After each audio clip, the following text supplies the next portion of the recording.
Hello, wherever, whenever, and whoever you are, and welcome back to QuestJunkiesUK. Welcome back to the Beastlands far out in the outer plains, and to that little segment of them that is home to the humble folk and bird folk of the Humblewood setting. Welcome in, everyone. Good to see everyone in chat. Thanks for joining us. Jump on that code if you're coming across from Idle Champions of the Forgotten Realms. Fresh new code up for grabs there to get those goodies for your adventures. And we are going to jump into things here.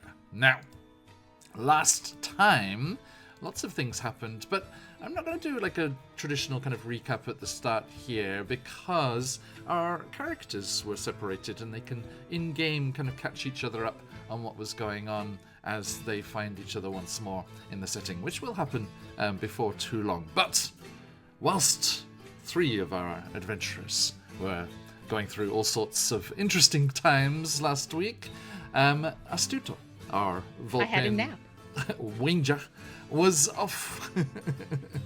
I've adopted that, by the way. I am now officially a Winger. I'm good with it. Was spirited away to the Avium, the magical college and study location that's here in the forest, where they had been brought to discuss discoveries and research that was happening into these mysterious possessed humble folk and bird folk known as sparks, and why they were being influenced to start more of these wildfires and exacerbate the problem and the dangers that are facing the Humblewood as a whole.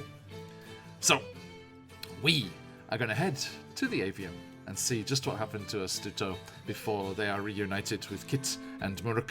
Unfortunately, our little trash panda is not here today, but we are looking forward to having them back very, very soon. And, as Wildfire says, let's go.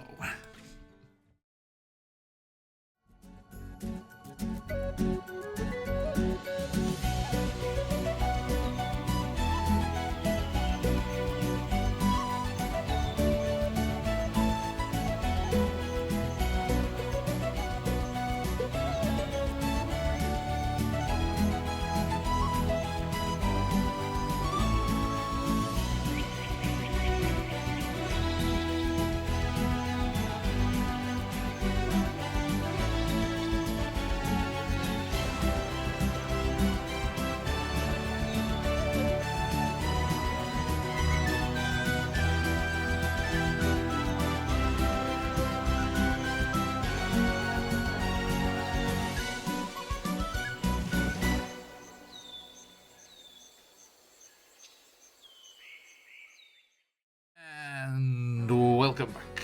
So, Astuto. Yeah. Last time we were all together in the Elder Hearts, and you felt a familiar feeling, that tug on your core as arcane powers whisked you across the plane to a different physical location. And we arrive for the first time in the campaign here, but not for the first time for you, at the Avium. Now, let's head over to the VTT so you can have a look at it. Let's start the session for you guys. Yay. And Astuto arrives very upset because he was trying to finish up stuff with everybody, and if I remember correctly, had asked Professor Graysker before he got teleported to hold on a moment, let me wrap things up, and then was unceremoniously gone. I'm sure. All the apologies there. Yes, you are whisked across and arrive at the Avium here. Now, you find yourself looking at the vastness of this educational facility and seat of research here of all things arcane, and you see that familiar sight of the four gigantic circular stone platforms floating alongside several towers and spires in the air around you. Three these different structures slowly rotating around this leafless, branchless tree trunk made from solid stone, the petrified base of the Avium itself. The trunk towers hundreds of feet high, and the orbiting structures appear to connect to stone bridges which jut out of the trunk near the upper levels. There are perch guards patrolling and around as well. And turning from the view as you spin around it in one of these floating terrariums, you see the familiar sight of the forest biome. There are 3 different terrariums. There's a coastal one, a kind of desert / scorched grove adjacent one, and this heavily forested one, which you know to be the domain of Professor Grayeska. And as you turn from the view of the rest of the avium towards the forested interior of the shielded bubble, standing there against the dense foliage and darkness of underneath the canopy, with the yellow domes of the buildings of this biome behind them poking up above the canopy, you see the servant, dear folk, Professor Eska, and standing at their side, a little drawn, a little thinner, perhaps, you see your good friend as well. Clifford, our black-feathered Corvan friend, standing there, kind of excitedly skipping from foot to foot as you appear. And he barrels forward and just hugs you as you appear. A much more expected response than what happened last time. And there's still an oof because the studio is like in the middle of getting ready to rip into their former professor because Yep. Didn't you know what I was in the middle of? Oh, Clifford, ow! Astuto!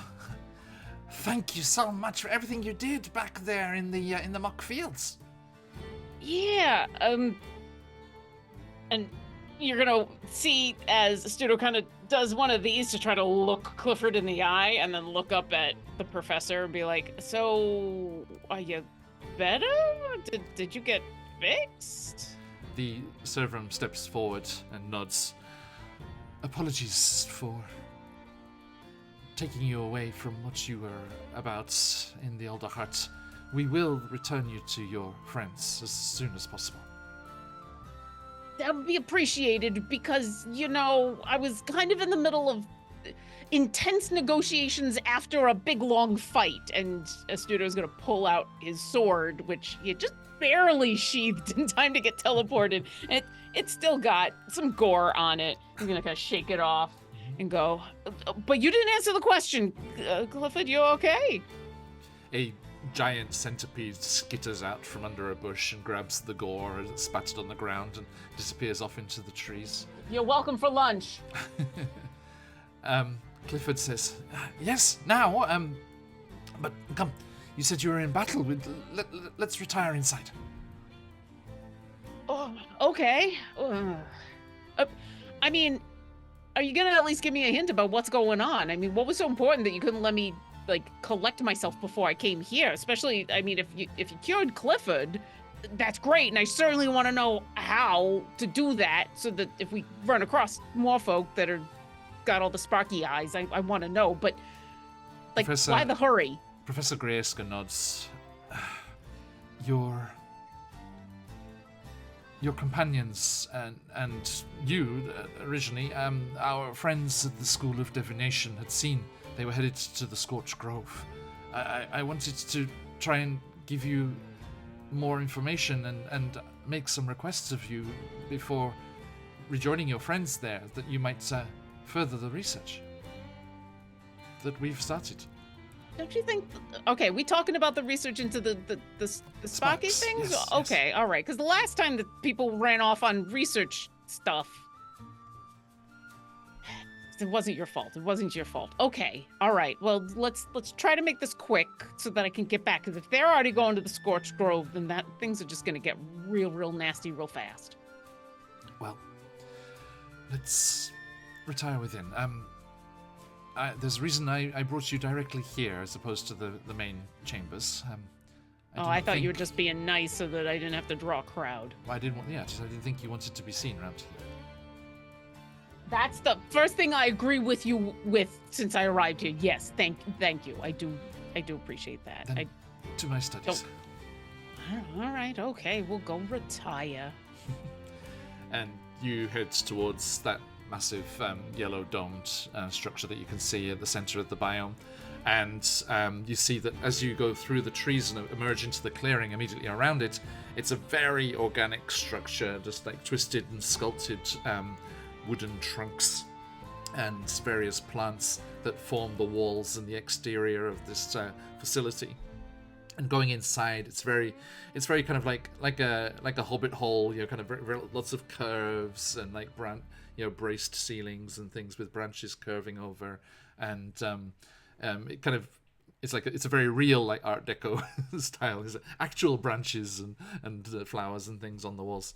And you retire to an office that you have visited many times before, and you go to Professor Grayeska's private offices here, and you are surrounded again by that familiar. I'm not sure if it's welcomed and nostalgic or takes you back to different memories, but that smell of books and parchment, even here with the extra loamy, earthy sense of the biome, ever present in the background, and the faint whiff of pipe smoke from Professor Grayeska's leaf that they like to enjoy in their downtime.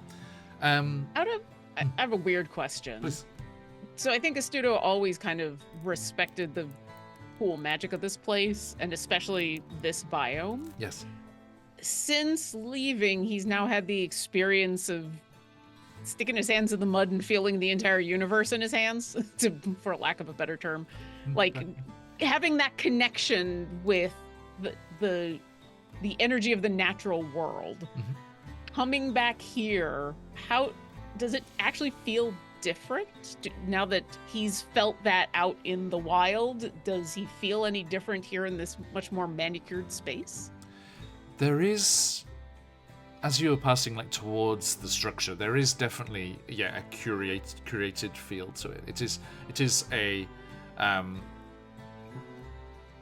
what's what I'm looking for? It is a copying, a recreation of the natural world. These are things that are growing and they're interacting with each other naturally, but there's just that cutoff, just by the nature of the shielding that's around these things and being separated from the earth in a very visceral, physical way. Just floating up here around the tree. It's something I'll say. Like in downtime, you've heard Thistlesnoot talk about the song. And there's a very strong idea and culture based around the song that dictates the natural processes of all things here, and it does feel separated from that. Okay. But within the contained environment, things are interacting naturally with each other. So it's like a bonsai tree, kind of. Basically. Natural, yeah. but. Or like one of those glass balls where they got all the mosses and things inside. Yeah. Oh, one of those terrariums, yeah. Yeah. The official, like there's 4 of them. There's stone structures with bowl-shaped bottoms and mostly flat surfaces, contained in magical spherical fields that allow matter to pass through, but are designed to shield and contain magical blasts, quote unquote. This keeps the surrounding structure safe in case of an accident. There's always accidents. Right. 3 of them, including the one that you're on, they're 200 feet across, and they have the different biomes used for the natural research. And then the 4th is half the size, and that has the perch guard security buildings and a jail. There's a jail there as well. Just because it's like an official institute establishment, and connected to the Elder Heart. And this is like one of the most easterly kind of locations apart from the port city, again, which the birdfolk never properly approved of. Magic jail. Let's avoid that. Yes. And so yes, you're invited to sit down, and there's some mint tea served in a tray there, magically created, of course. the avium version of a replicator. arcane replicator. And you sit down and you kind of look at Clifford, your Corvan friend, and his eyes seem, sharp and have that, focus to them, which was missing before, which you had at first attuned to, going through the ordeal in the mock fields and the mock caverns and the slimes and everything, but then found out later, and then the kid had seen this flame in the eyes briefly there, and that there had indeed been a spark. But you sit down, and Professor Grayeska sits across from you at their desk and leans, steepling their hoofs together and looking at you. First, Astuto, I want to thank you for helping us and enabling us to discover new inroads of research and developments that we had before been completely unaware of. Let me first come clean. I should explain. It was classified, but now that I know your direct involvement and connections with the Bird Council, I think it's okay to talk about. Clifford and I were in the Scorched Grove, not looking into the recent phenomena as a whole, but we were specifically looking into sparks and how they were created, which is unfortunately why Clifford was exposed to whatever it is that unfortunately, when Clifford was enchanted and driven to go to the mock caverns instead, and the strange elemental creatures that attacked us drove us from the Scorched Grove, we were unable to finish our research and determine how it is that these sparks are created. But you have shown us something new and given us the insight to discover something dangerous. It seems in the research we've done with Clifford here and others that we have become aware of, that the enchantment lies dormant, and friends and family are completely unaware of anything being different. Maybe a little strained, stressed aloofness, perhaps, but it's only when the opportunity presents itself that the spark takes over and the destruction ensues. The experience and examples that we've been aware of before were all entirely random, just waiting until there was the chance for as much destruction as possible before taking control and causing the victims to spread the fire and everything that's been happening. I don't know, that doesn't sound random to me. That sounds like an intelligent thing laying low until it can do the most damage. That bit is, yes, was focused, but what we found with Clifford, that drive to go to the Mockden Caverns, to find that slime, to take of its body, to take that essence of it that it could use to a greater deal, and to target the markets and that village in particular, that's new. And our studies and assessment of Clifford's situation and well-being revealed and he kind of almost winces at the thought of this, a secondary enchantment. Like more than just the actual taking over of Clifford, something else? Yes, the secondary enchantment was not elemental, much as the first is. The one that just seeks to spread fire and destruction. This was a controlling, targeting addition to those urges. It was the secondary enchantment that sent Clifford to gather that incendiary slime. It was this second enchantment that brought him back to Winnowing Reach and made him target that area.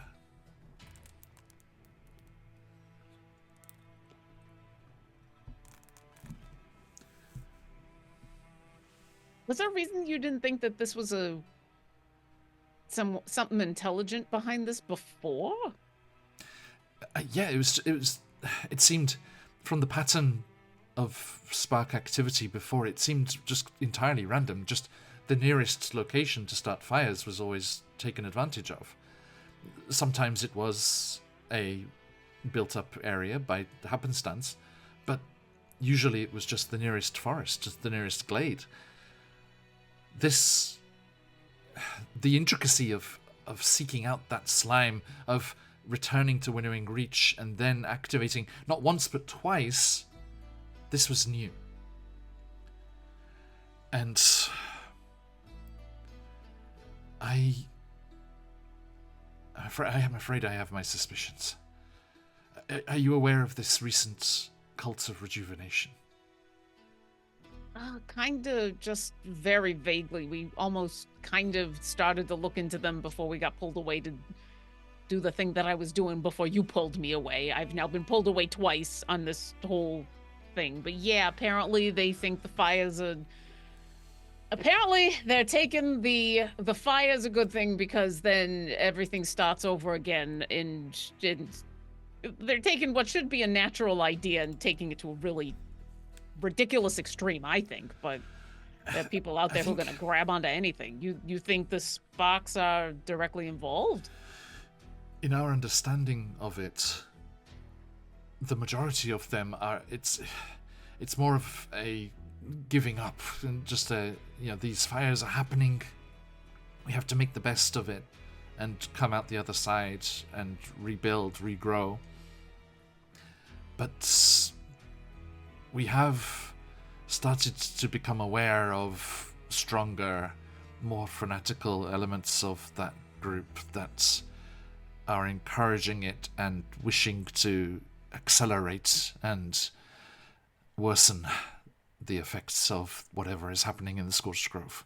And it's them and their agents that we are afraid are evolving, changing the sparks, that they have this secondary enchantment and this deadlier focus. And you think this is a new thing? It like is real new? It has led us to question some of the attacks that sparks have made in the past. But Clifford is the first time we've been able to discover the enchantment itself. Now, the good news we've also discovered in our research is that once the enchantment has taken effect and the target has been attacked, the control of the victim dissipates. Clifford is at no danger of being controlled again. And forgive me if I am hesitant about this. No, Astute, remember, I always told you to question everything. Yeah, you didn't have to tell me very often. So how will you check in to make sure? Because it wasn't until I started doing some hardcore magical inspection that I even noticed anything. Exactly. See, you did go to some classes. Well, yeah, I mean, I made it an entire year before I left, so, you know. It is that investigation, that style of monitoring that we were able to see if the enchantment is still there or not, present or not. Clifford is, like, seated nearby and has just been quiet this whole time. He's next to you, kind of nodding along with the professor. Astuto's gonna get up and come over to him. No, all right, well, you said... said... Listen, I hope it's you. I really do, so don't take any of this personally, but I'm skeptical. And Astuto wants to ritually cast Detect Magic again, Please do. but keeping in mind what he learned with his hands in the mud, like knowing that there's these 2 enchantments, feeling that there was this malevolent intelligence behind some of it, like knowing a little bit more about this whole through line. He wants to cast Detect Magic and really look for any telltale signs uncovered. Okay. The effects of the spell will happen regardless, but let's throw an Arcana check on there just to see how thorough we can be. You have a crystal. Thank you, Wildfire. The appropriately named Wildfire. You know what? I'm just going to use it right here because I feel like this is real important. And I'll have my friends around me to offer guidance or... Yeah. Remember, you can roll and choose to use it after. That's true. All right. Well, let's see what happens. See how you go. Come on, roll good. 16. You know what? I'm going to use it and try it again. Let's Okay. see. Let's try to get... nope. Way worse. Okay, so 16. Okay. It was worth a try. Thank you, Wildfire. You... The 16 is still very high, though. So you cast the spell and, analyze Clifford there, and you find no traces of the enchantments that you discovered before. And anything on the professor? No. Okay. Just, I mean, the office lights up like a Christmas tree, but nothing elemental or anything that's similar to the spark that you discovered before. I mean, I gotta cover all my bases. Yep, Okay. yep. All right. Well, I'm not sensing anything, so that's good. So literally, it was just let it run its course, let it do its thing, and then it fled. Once the winnowing reach had been targeted, which seemed to be Clifford's direction, then it was gone. And in the more natural sparks, the ones that we had discovered before, just once an attack had been made, it was released. It seems to be just enough enchantment. One of the reasons we didn't immediately discover it was because it was subtle enough to be just strong enough for this one act. So, have you figured out a way to get rid of it before someone tries to set everything on fire? If we can discover a spark before we can dispel the magic, of course, but who? I mean, it could be anybody. Nobody would have expected Clifford, apart from visiting the Scorched Grove. I suppose perhaps when you're next in the Older Heart, or we can send a message. Anyone that's been traveling, any refugees from that direction, anyone that's been into the Scorched Grove, tenders and the like, should be checked on the return. I mean, refugees, they've already gone through a lot. The tenders and them, they're busy. This cult of whatever, this cult of rejuvenation, we were going to look into them anyway. It seems like it would be kind of obvious that one of them, or multiples of them, would get infected with one of these sparks, right? Especially the more complicated ones. The real complicated ones know to hang out and not do a thing until you've done the most damage. So it wouldn't surprise me if maybe some of these folk. Yeah, but as I said, remember, a lot of them are just folks, humble folk, bird folk that have given up hope and are just driven to seeking out a glimmer of hope and of rejuvenation. That it's more of a desire to see something good come from this. Yeah, desperate people are taken advantage of all the time like that. So, indeed. All right. Well, when I get back, like I said, we were gonna look into those cult folk people thing. We're going to do that anyway. So now I just know that I got to be ready to do some hardcore investigation magic stuff as soon as we show up. Okay. Where were you when you were transported here? And you describe where the camp was here. Yeah, the student will take a moment and be like, well, wait a second. You said you had diviners looking for me. So don't you know? Didn't you have to? Okay, so whatever. Roughly, all right. I wondered how much time we had. That's all. And So yeah, he'll describe where the camp was and what was going on. Just big general details. Yeah. Your friends won't reach the Scorched Grove. You said yourself you'd been in a battle. It's the end of the day, and you can see, above the trees, and outside the window, the sky is darkening around the avium. Rest.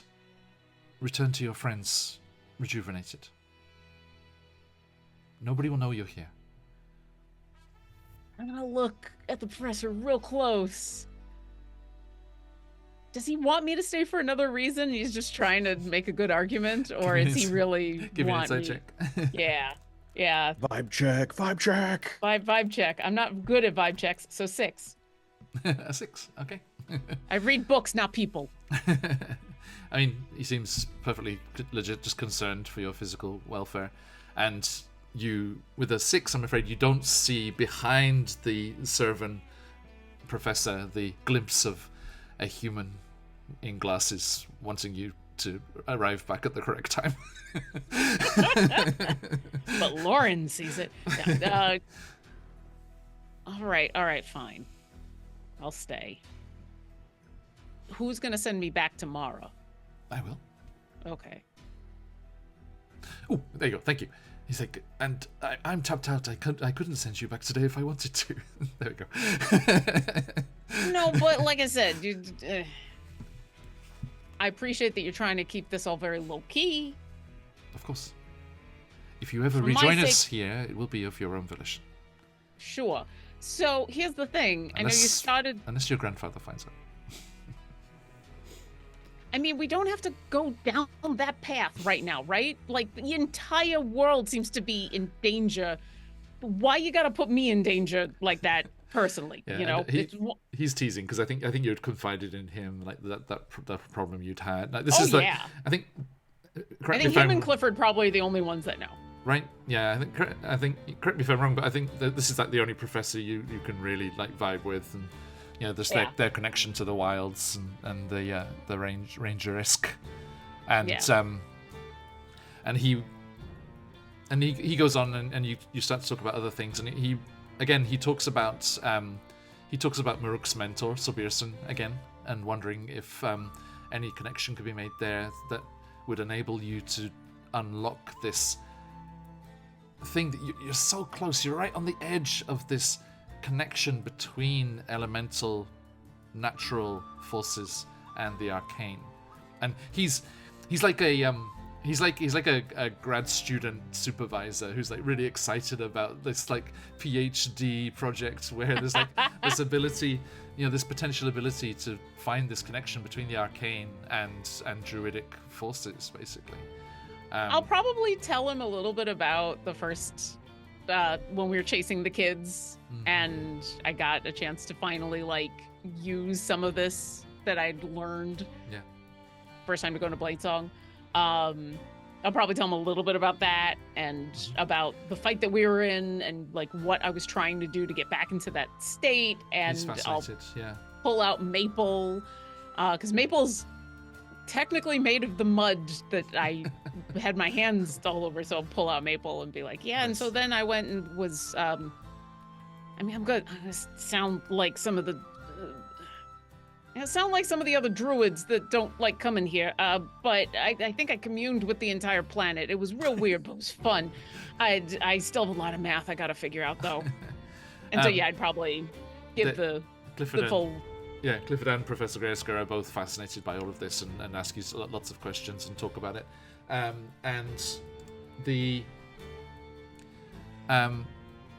the way, that reminds me. If we ever get that on the wheel of shenanigans, Maple will change form briefly. Okay. Because it says if you have a there's a spell. It's like if you have a familiar already, it just changes form into this new familiar. So Maple will still be Maple, but might change form from time to time. And I'm excited for Maple to evolve and be whatever the next Pokemon form of Maple is. And Kit and Muruk, I've evolved. Speaking of evolving, and I've upgraded that section of the Wheel of Shenanigans. It's now, instead of just random companion, it is the find familiar spell, so you can use it as a familiar. So any touch spells you can cast through it. It can do the help action and everything like that. And Any chance you can see and you took hear the through trunk it. off of the? Any chance you took the trunk off of the? That's on a separately published Wild Magic Surge table supplement, which I do not have control of, I'm afraid. Okay. I don't have one section of the wheel which is just put an What elephant are trunk the on the odds person. of you rolling it again, though? I mean, just like Now it's 100%. Now that you now brought that up the odds. I know I did it on purpose. Yeah, to actually get Wild Magic Surge and then that D100 result would be amazing. Someone clip this, and then in a couple of episodes when it happens, we'll just put the two together and be like. Now, speaking of, real quick. Yep. I would, because I'm assuming I'm gonna sleep, and then like first thing in the morning, I would try to like get more basically supplies. If there's any supplies that I think either the professor or Clifford could get a hold of for me while I'm here, to bring back to my friends, that'd be great. Okay. What kind of things are you looking for? I mean, and healthy things that do health, other magical things, the things that can protect us against getting infected. Because if we're going to the Scorched Grove, I don't know how to stop it, and I'd rather stop it before it starts. True. So, like anything along those lines. Okay. And also, Professor Graysker asks you to try and get a sample of ash from the Scorched Grove. All right, but you got to come to me to get it. No pulling me back to the Avon without me knowing, okay? That's the deal. Understood. Now, speaking of Wheel of Shenanigans, our good friend McClover did give everyone a spin while you were away, Lawrence. So we do have one in the chamber here, ready to go. All right. So let's have a look. Oops, all decks. That'll be nice. That is not the Wheel of Shenanigans. That is the Wheel of Fate, and it's made me so happy. I have to redo all of my calculations. That's good. Oh, we're it's gonna so need good. that. Oh yeah, yeah, it's so good. Nice. you're gonna need that. Nice plus 8 deck save now. More than that, now I gotta redo the math on my mage armor too. Oh yeah, good point. Yeah, so yeah, put it 18 13 plus my dex modifier, so 50. 18. 18. Right. Base. 21. Yeah. 21 with Blade Song. 24 with Shield. Is that right? No, 26. Yeah, because Shield's it's plus 5. Isn't it? Yeah. Yeah. Wow. Thank Okay. you. So yes, things we have. Let's just to recap. I'm gonna there throw you as at the you're monster. Kind of as you're going through. Take him first. Hey, Prof. Ohio. And then I'll get those boots of speed, and then I will be the Roadrunner. Okay, so yes, so you've discovered that sparks lose that enchantment once they've made an attack. There is this new style with an extra added enchantment which targets them and makes them more focused, and also able to make them do new things such as go in search of this incendiary slime, etc. That they didn't discover how the sparks were created. They're worried that this extra targeting enchantment is coming from fanatical members of the Cult of Rejuvenation. And you, thinking all that through, eventually fall asleep in a small nook of the one of the this very organic building here in the terrarium. And the next day, you bid farewell to Clifford, and Professor Graysker says, I couldn't take more than one without paperwork and questions, but I hope it helps. And he gives you a potion of greater healing. Oh. Listen, I really appreciate that. I gotta learn how to make these. No, I'm not coming back to learn how to make these, but I really appreciate that you got me one of these. This is gonna be very helpful. He puts away the business card of the potions professor. greater healing. Indeed. We're not going to need that. No, that's fine. All right. Again, I appreciate clearing- whatever you can get for me. Now, are you just sending me back right away, or what's going on? Yes. Okay. Your friends are. I'm afraid we can put you nearby. Define nearby. We're going to send you to the ruins of Glimholm. It's a village that was destroyed on the edge of the Scorched Grove. The means and the nature of the Scorched Grove means we cannot send you within directly.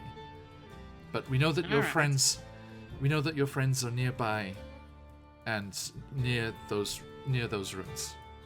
I'm gonna pull out my map that's got all the string on it from all the different things that I've been looking at, find where they're sending me, try to do a triangulation of Okay. where I gotta go and how fast I gotta move and in what direction I go.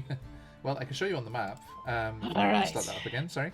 The red triangle is where Glimholm is, on the edge of the Humblewood there.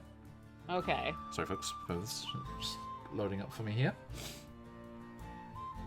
Come on, map. My computer. I'm just not gonna look at what's inside the Scorched Grove right now. I'm just not gonna look at it at all. I'm just there's a red triangle. I thought I'd add some extra, bits and They're bobs in that we've danger. seen. I mean, I haven't seen nothing as far as I know. My friends are fine. It's gonna be fine. I now gotta do a walk. People Now at gotta do a home could enjoy. hike. There you go, folks. Okay, so you say goodbye to the professor and Clifford, and Clifford's like, I don't activate a hug. I don't initiate one, but when Clifford goes to give me a hug, I don't resist. he's like, All right. be careful. There's some gnarly stuff in the Scorched Grove. Yeah, tell me about it. All right, if you find out anything more, would you just find someone to send me a sending or something? Don't just yank me out of wherever I am, but definitely keep us informed if you find out anything more, okay? I nearly forgot. And Clifford gives you a friendship bracelet, which is half of a sending stunts, and he has the other. Studo takes it and smiles and nods, and then as soon as he's teleported away, he's gonna stash it in a pocket. He's still gonna have it. He's gonna have it on him, but he's not gonna wear it. He's Okay. gonna be like, oh. And this time, He'll get caught in something when I go real fast. this time, you get that reverse feeling as you're being, teleported away from the avium. You're almost like being pushed forward, and that there's that swirling and traversing of the space between through the arcane pathways, and you pop into existence, and around you see embers in the sky and swirling smoke and ash, almost like mist obscuring your view. You can see the tumbled down skeleton of buildings, burnt out husks, the ruins of this village on the edge of the Scorched Grove. Peering to the west, out towards where you know the grove to be, you see an angry red and orange glow illuminating the fog ahead of you, and you see something indistinct, a shape, and you hear a cry out beyond your field of vision. The shape that you see is much smaller, coming towards you quickly, and as it kind of resolves itself, you see the long whiskered snout and large ears of a gerbine that you don't recognize. And it just comes running past you. You see it's wearing robes of the tenders, and it comes swimming past, just, skittering past you. It's like, do not stay here. Go. Well, no, I gotta. What's And going on? What it's is that thing? It kind of skids to a halt, and it calls back. It's like, Kate, Maruk, this is dude, come on. And you see emerging from the smoke and ash behind this gerbine your friends, Thistlesnoot in the lead. It's like, hi, Astuto! Bye, Astuto! Just goes right past you. Yeah, good to see you too. What is that? And literally, as I'm running by, I just grab a pseudo's pod. I'm just like, we gotta go! I thought I was gonna do a lot of walking. What happened? I was only gone for like 12 hours. Looking past A lot happens. Astuto, looking past them, you see a gigantic form rising up, impossibly large above the horizon of the Scorched Grove ahead. And let me read this again here. You don't have to. The roar that you heard, thanks to our little Godzilla music here, before just vibrates through the air, and you can feel the ground shaking as well, this deeper rumble, and you see this creature far away but impossibly large. It must be absolutely gigantic to seem so large at this distance, and you can see this hill-sized, small mountain-sized creature, this violent flame dancing around darker areas of rock and magma and elemental energy, rising up, a plume of ash and smoke blotting out the sun above, and the dust clouds are just spreading out across the Scorched Grove and have hit the ruins here on the edge of the wood. You see the trees, the ones that are clinging onto life here at the edge of the forest, their leaves coated with this ash. And this massive creature of craggy black rock and pulsing orange magma bellows, thank you, Soundscape, a guttural sound unlike anything you've heard, and you can see it lumbering towards you. It scoops into itself, and in a massive fist there is a lump of burning stone which is just hurled indiscriminately towards you. And I would like you all to make either, Astuto, enjoy your recent Wheel of Shenanigans, a strength or dexterity athletics check. Huh? Do you mean So- acrobatics? No, it's athletics, so you can choose dex or strength, whichever's your higher bonus, and then if you're proficient, you can add your proficiency in athletics. Are you sure I can't just do like a cartwheel backflip away? This is Okay, so this this is is if you with the have plus the 7. ability to Yeah. outrun this thing. I'm afraid Okay, let's see. you've got half proficiency. Okay. Yeah. I got. Before I make this roll, Uh-huh. I got a couple questions. Yes. One. So, how are we treating our party member who is not here at the moment? And they are running past you as well. Okay. So we have to take care of them in some way. Still, right? Or are they making their own Yeah. I'll- actions? Like, are you rolling for them? I I'll roll suppose? for Jess. Yeah. Oh. Okay. Okay. Cool. Okay. And she- Next question. Guidancing herself. Okay. My next question is, okay. How much does Astuto weigh? How much does Kit weigh? How much does Thistlesnoot weigh? I'm 100 pounds soaking wet. Okay. Yeah, I was Kit? gonna say I'm gonna be heavier. I'm a larger rabbit. I'm medium. I don't remember how much I weigh. Hold on, let me look. Background. Of course, Also, I this didn't is- put that in there. This is still considered a dexterity saving throw, right?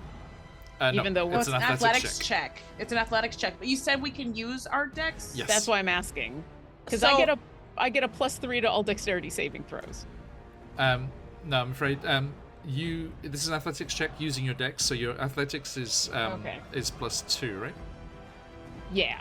Yeah. So you have Sorry. you have +7 on the roll. Yeah. Astuto. So I can still add my jack of all trades half proficiency. Yes. Is that correct? So you okay. have a +3. Oh, thank God.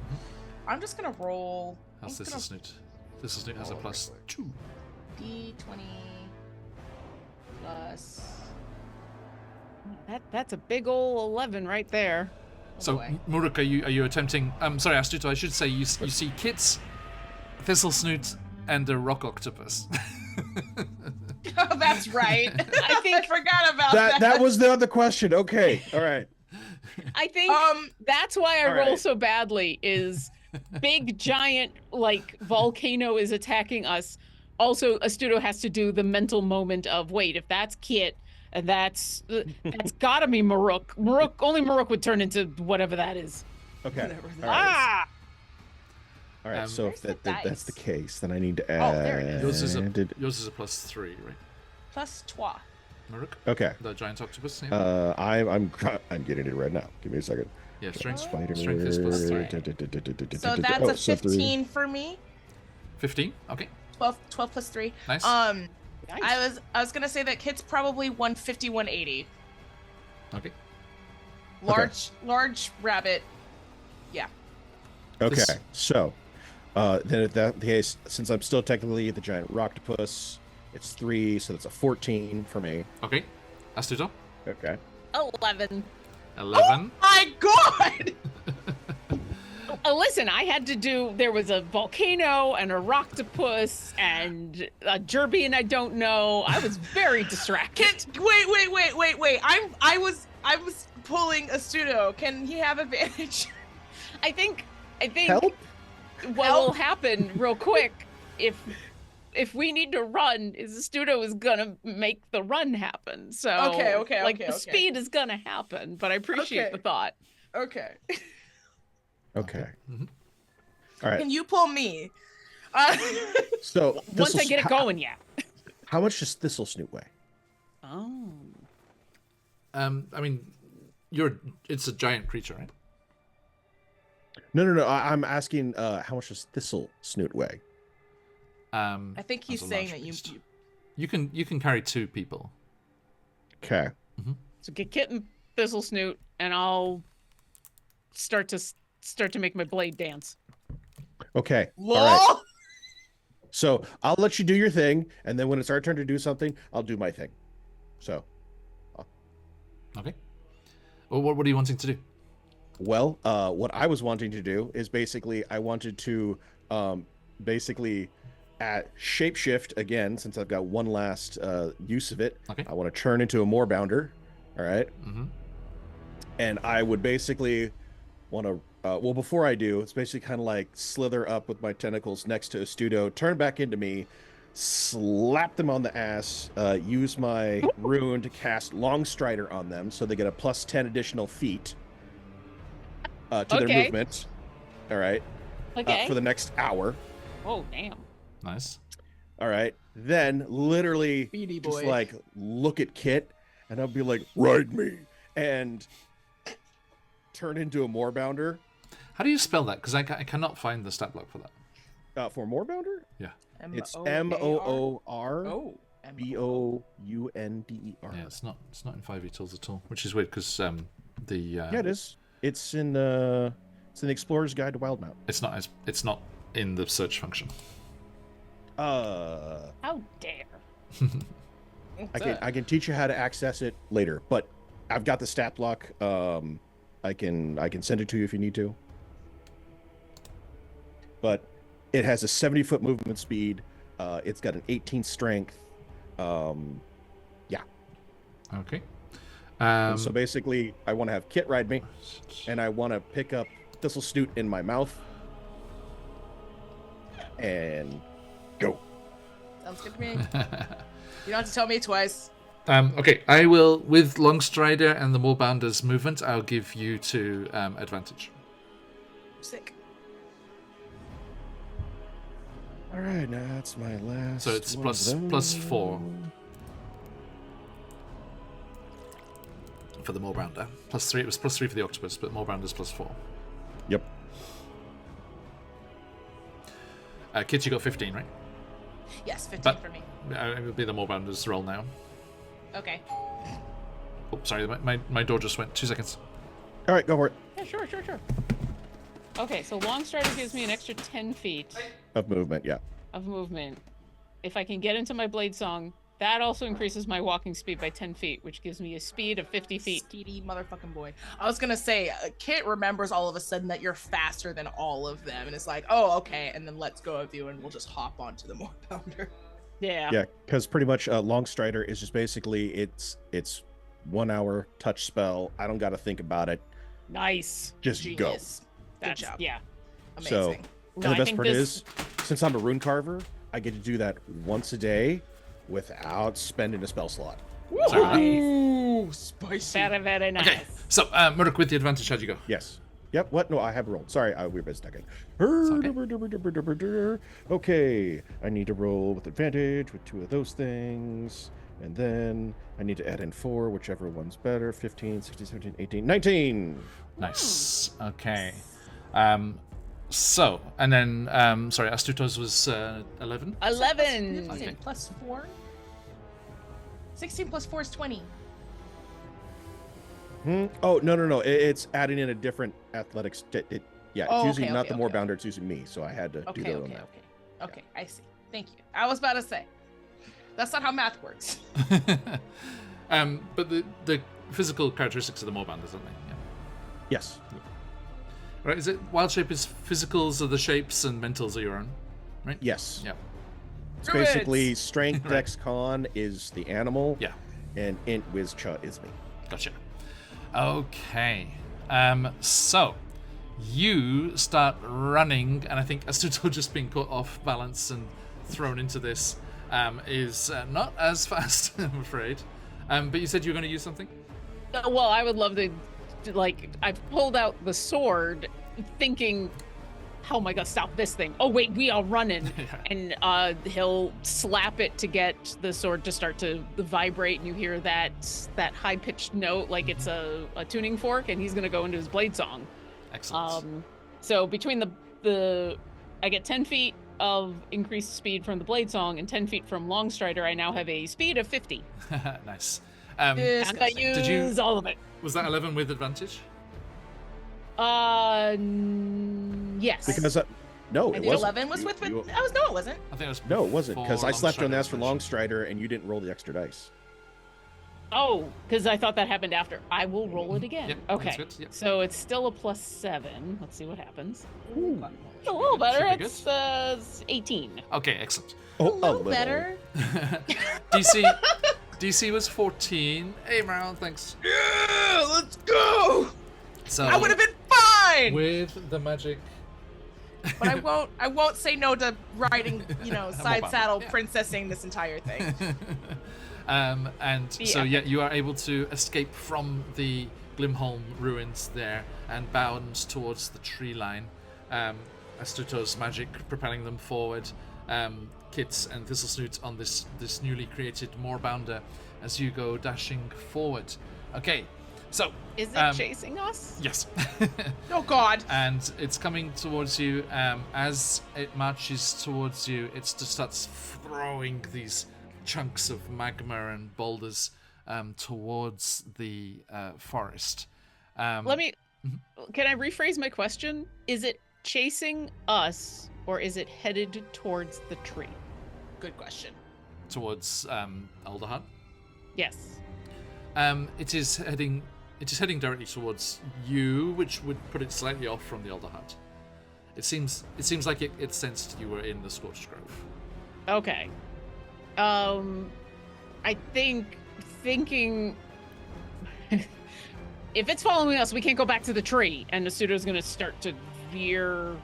It's still running away from it, but like veer in a direction that's not heading towards Okay. the Alderheart. Yep, fair. Okay, so into the second round of this, I would like one more check, please. Second round. What would you like? Again, you still have advantage because you still have everything in play that you had before. Oh, okay. Am I rolling?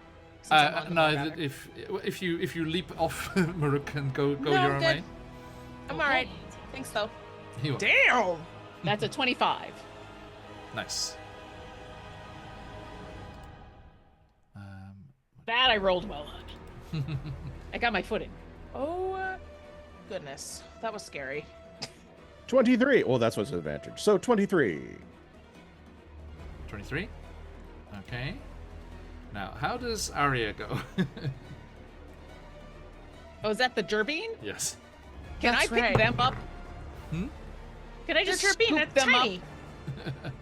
Um, I'm He's technically tiny, right? a medium creature. I'm just like lanky. Can I just yeah, you have if to I'm be, about to run past the Gerbine, can I just be like yoink? You have to Yoink. be. You have to be a size larger to be able to ride, and they are small. So yeah. I'm medium. Exactly. So yeah. That's the point. So yeah, I'll give them advantage from you helping them there. So Yeah, hold on tight. I'm running fast. I failed the first one. I'm rolling the second one. It is at a +2, so I need a 12 or higher. Anxiety. That's an 18. Rolled in chat there.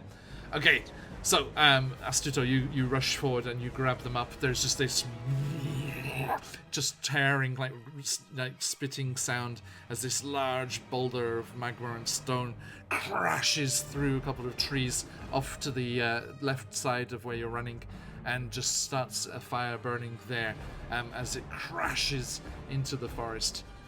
You keep running forward again.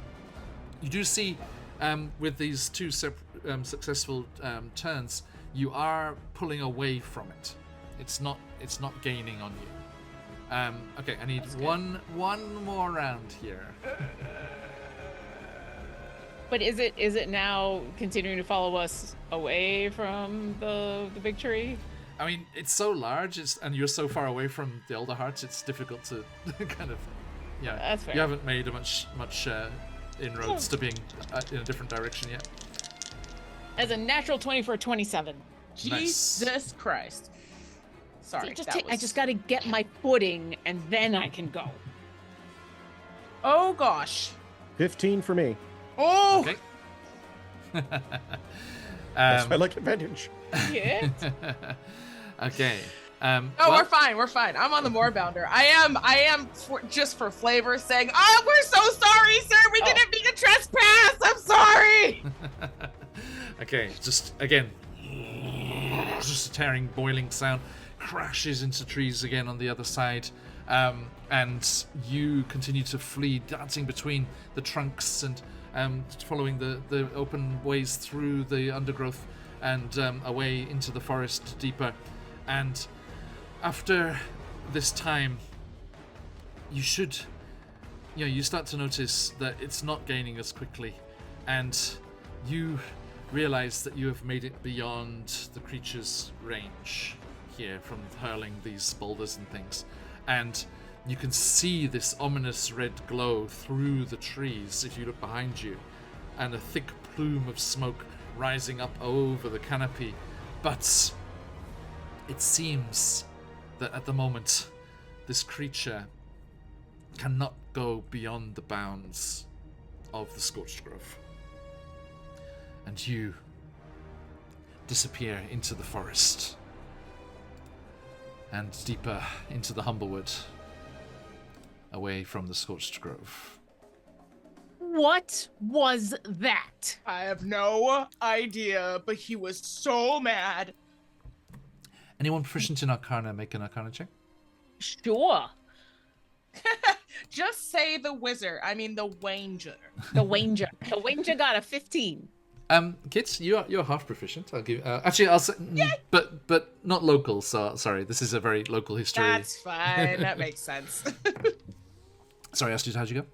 15. 15. Okay, yeah. You do shout out. What in the hells was that? You do not know, I'm afraid.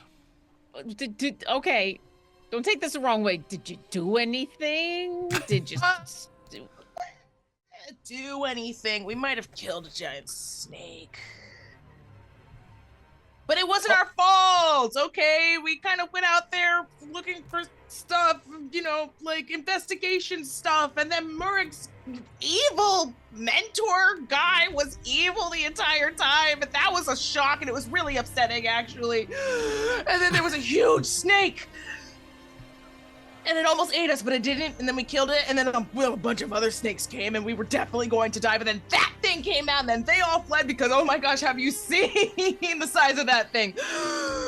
I don't think it'd be... How could you not? How could you not see the size of that thing? It's It was bigger really than big. the tree. Yeah, it's big. This is a big guy. So it just got angry that you killed a snake? We didn't stick around to ask. Maybe we should have done that. Maybe we should have asked. Should we have asked? Arya's like, no, this is beyond anything we've seen. And she nods at you, Astoto. Arya, nice to meet you. Junior Tender. And Astuto's like 1,000 miles stare out towards whatever he can still see of this plume and just kind of absentmindedly waves. Yeah, Astuto, nice to meet you. Do we think that thing is smart? It was smart enough to know that we were in its territory, and it didn't like that. Maruk? I'm thinking more like... Has like language? I don't, again, we didn't stick around to ask. Yeah, no. We can go back. Please say no. Arya says, the Tenders, as far as I know, have never seen anything like that.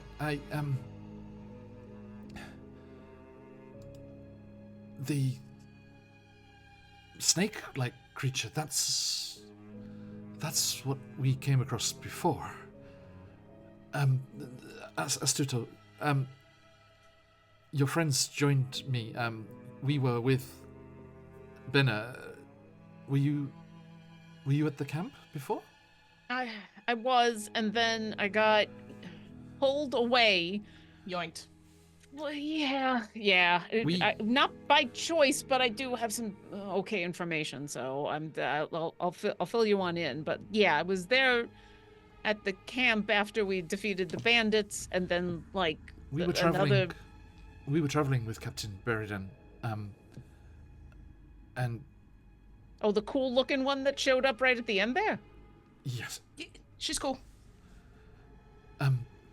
Yeah, I hope they've made progress at the Elder Hut.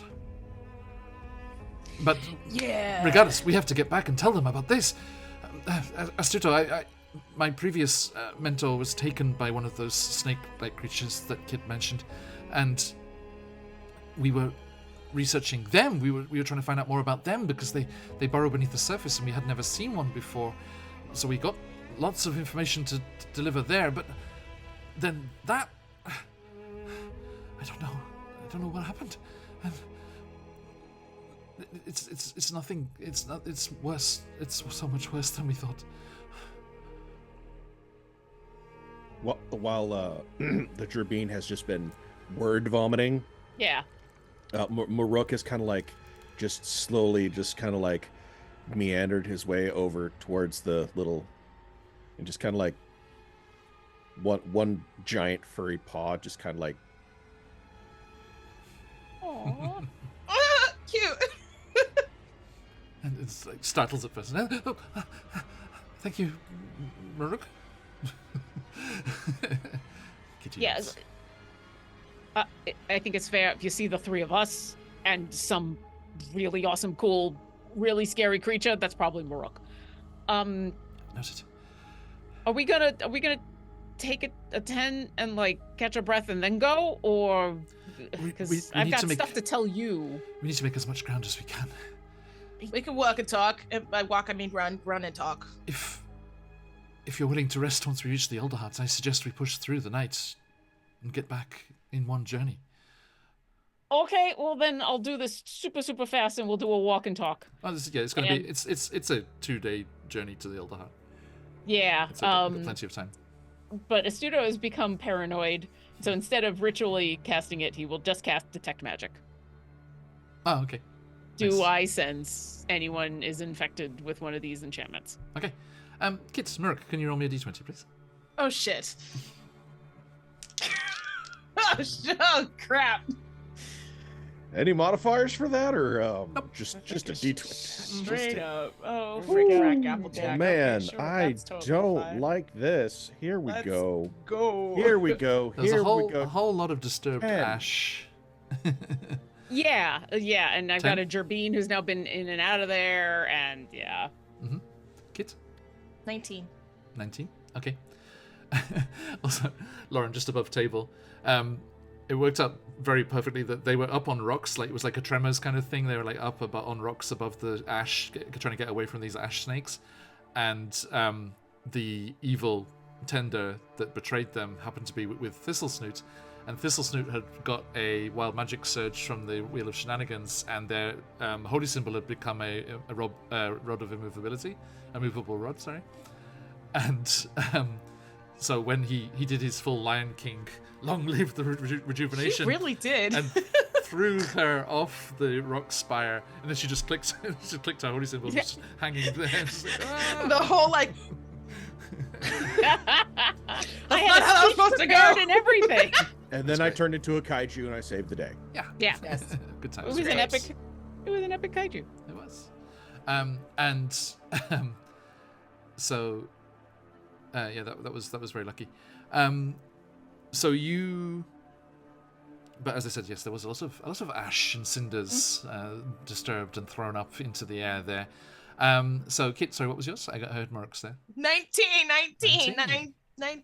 Excellent. Okay. What does that mean? I'm about to find out. You cast that spell, Astuto, and look around, and you see, your friends look at you, and they all seem okay. You look at this new Gerbine area; they seem fine, and Thistlesnoot, is like bounded ahead, and they're like pause up anxiously, and they're like looking around, and they turn around, and as they look at you, their eyes flash with an inner flame. Damn it! All right, I'm gonna come super close. I'm gonna stop everybody. Is Thistlesnoot still on top of Maruk? Yes. Well, I think technically in his mouth. In Is my that mouth. right? I was on top. Yeah. Okay. Is it scruff of the neck, like lion Kind cub? of, sort of, yeah. Adorable. I mean, I assume you put them down when you stopped to talk. Oh, well, yeah, no, definitely. If we're not running anymore, it's just... I mean, it sounds like we're doing a lot of walking, but at this moment, I stop everybody. I mom arm the entire group. I dad arm, whatever. I parent arm the entire group. Mm-hmm. Okay, so one of the things that as I'm talking, I'm like looking at everybody, but I'm very slowly heading towards Thistlesnoot.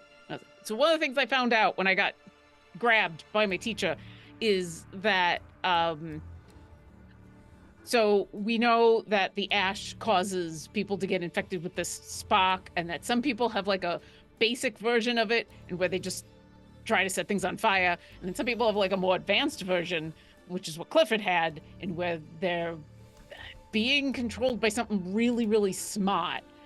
You know, I was talking earlier about how I think there's a thing that I think something smart has started to control everything. Well, yeah, so that's what's going on.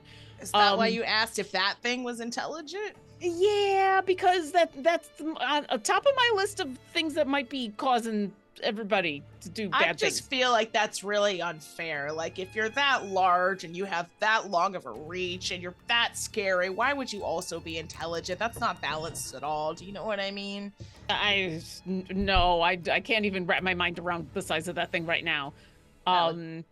So good news and bad news. So the good news is I know how to detect these things. And once it's run its course, it's gone. So the people who get infected, once the spark is out of, once it does its thing, or tries to do its thing, it leaves. Here's the bad news, and I'm gonna grab Thistlesnoot by the shoulders and cast Thistlesnoot's voice? Identify. I wonder. He's like, oh, that's good. It would be horrible if they were, infected with it for a long time. Absolutely. And I'm going to grab Thistlesnoot by the shoulders and cast Identify. Ooh! Okay. Because I still don't know how to get rid of this thing, so Astuto's just trying to learn as much as he can. You choose one object. It's magic. If you instead touch a creature throughout the casting, you learn what spells, if any, are currently affecting it. Okay. Ooh. So, I got the detect magic on, and now I'm just trying to identify this thing, and I know that it's enchantment type Yes. magic. Yeah, the enchantments, spells that affect the minds of others, influencing or controlling their behavior. Quote unquote. So yes, definitely enchantment upon them. Such spells can make enemies see the caster as a friend, force creatures to take a course of action, or even control another creature like a puppet. That's from the DM's guide. Yeah, knowing what I know now about this kind of enchantment, do I think Thistlesnoot has the basic version, or I think she's got the leveled up version? I think that requires an Arcana check as well. Okay, that's fair. Above Sorry, the, I'm trying to. just a regular detect magic. That's okay. I'm just trying to look for a lot of things at once right here. 21. Nice. Nice. There is a single enchantment on Thistlesnoot. Okay. Okay, so it's the basic one. Just let her set something on fire. She'll be fine. Last question, and I know I'm asking a lot of questions. Would I have had time to prepare spells this morning? Yes. Okay.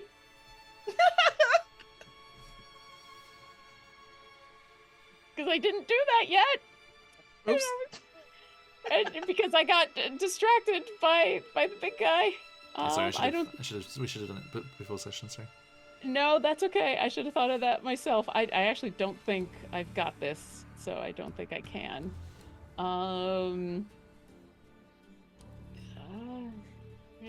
Message. Oh, I don't think I have it. I thought I had Dispel Magic, but I don't think I do. Oh, I think that's. I think it's. I Isn't think that I get third level third, spell? I think it's a third I was level gonna say spell. it's a third level spell. Yeah. Yeah.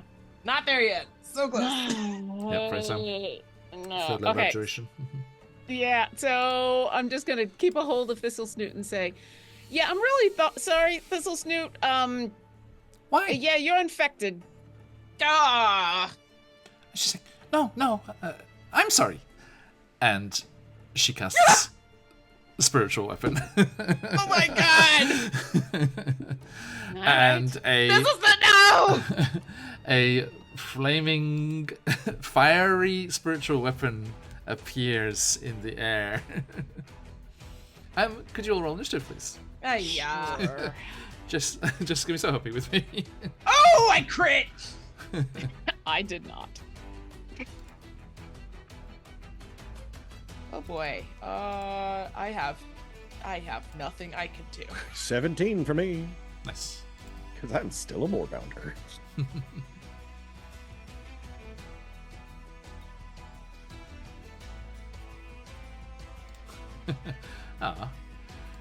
The D&D Beyond, the D&D Beyond encounter builder does not allow for just pure PvP. I had to add a monster Wow. to access it. Coward. An oversight that will soon be fixed, I'm sure. It's okay. I put Arya in there as well.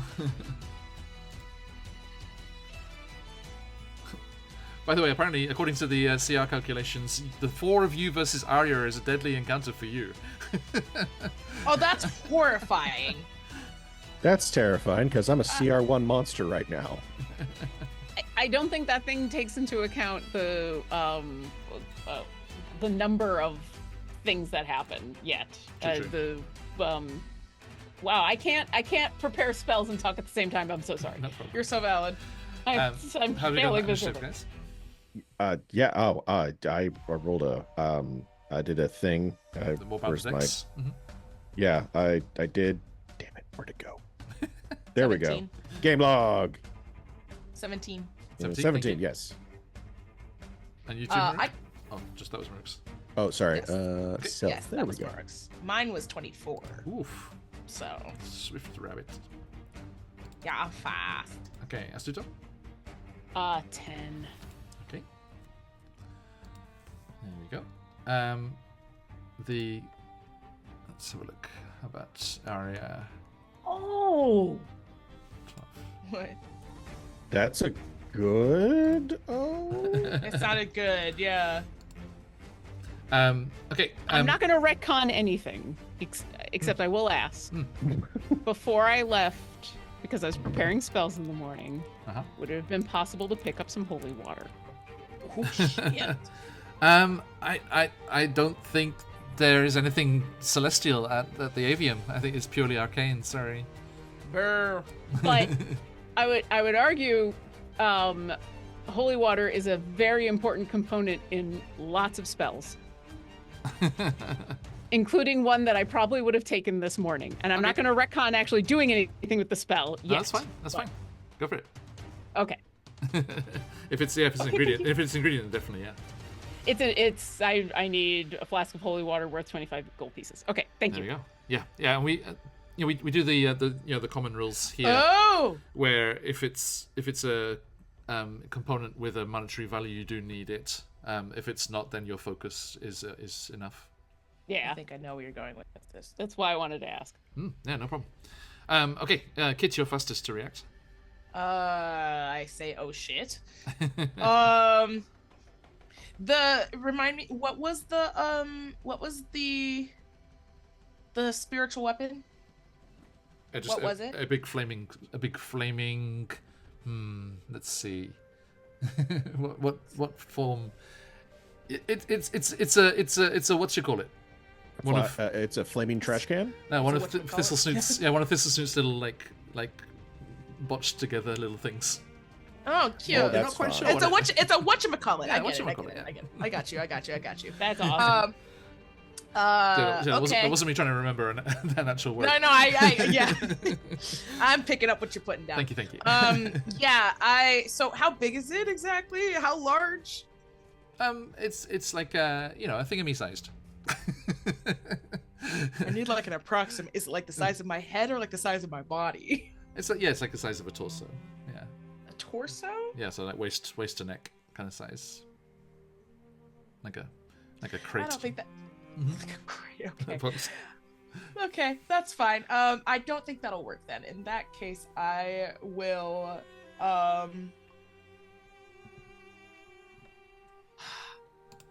did I cannot remember if Thistlesnoot took any damage during the fight. They were quite damaged, yeah.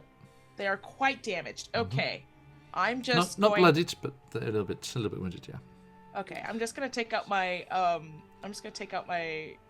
my staff, and I'm gonna say, I'm so sorry about this. I'm gonna bonk him on the head. Okay. I'm just gonna go, Hwah! Thwack! Go for it. This is so stupid. 21 to hit. That hits. Okay. I'm like specifying 5 points of Non-lethal. Non-lethal Okay. bludgeoning damage. Okay. They are bloodied. Oh Lord. Okay, and then I'm going to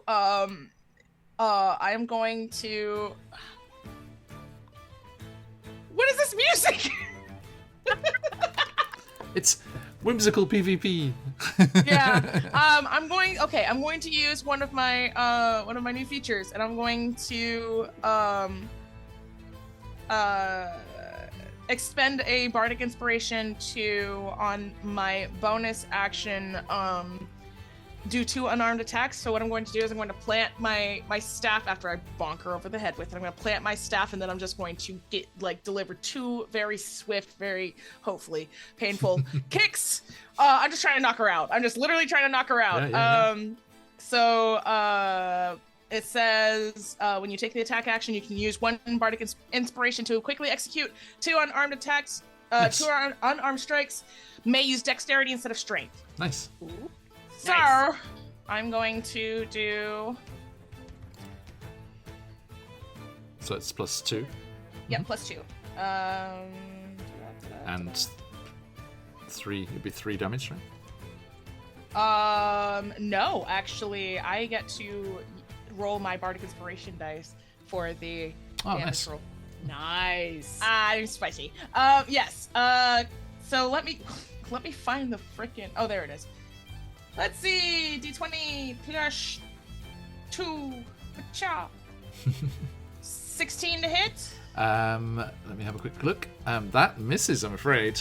Oh Lord, give me strength. I forgot she's It's got a some freaking AC. cleric. Mm-hmm. Oh She's a Lord. Okay. Tanky. Nope. She's just got that little look on her. She's like, she cocks his eyes. What you doing, kid? Trying to knock you. Can you please go down? Bonk, bonk. Can you please go down? But if I get knocked out, then you won't burn. That's just the point. I have fur. I have fur. Please don't burn me. And that's it for me. I will simply I'll just stay there and hope to God that she doesn't hit me with that thing. Okay. Muruk. The bad news with Thistlesnoot is they're last in the order. So, not looking great for them. Clerics. I'm just gonna walk up and smack her with my moorbounder paw. Okay. Just Batter. Like up the back of the head. Stop that. Pretty much. Slap. I love it. You got them caught by the tail. They're trying to scupper.